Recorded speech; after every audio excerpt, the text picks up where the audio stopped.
បាទជំរាបសួរបងប្អូនជនជាតិពេលនេះខាងយោធាសៀមបានធ្វើការទម្លាក់គ្រាប់នៅឯទីវឹកវើបាទបោះសាលាយុទ្ធភូមិភាគទី5បាទសាលាពលទាហានយុទ្ធភូមិភាគទី5ភ្នំតូចបងប្អូនបាទឥឡូវនេះបងប្អូនប្រជាពលរដ្ឋដែលរស់នៅក្នុងភូមិសាស្ត្របាទភូមិសាស្ត្រទឹកដីស្រុកបាណន់ខេត្តបាត់ដំបងបាទនិងស្រុកបាទឃុំមួយចំនួនទៀតដែលនៅជាប់នឹងព្រំប្រទល់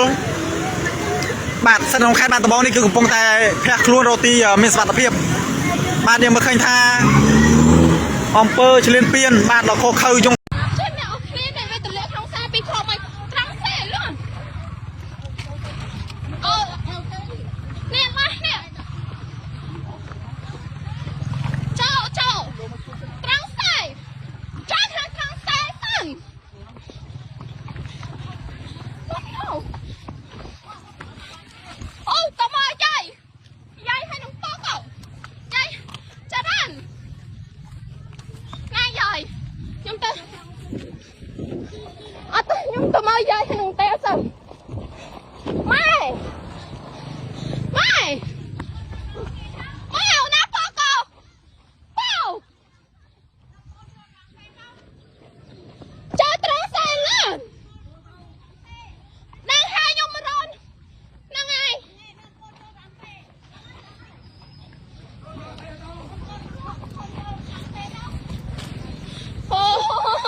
ងទីដល់វិញបែងម្ដងហើយ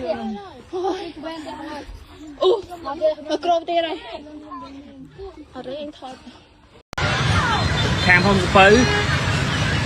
សាលាចេញពីសាលា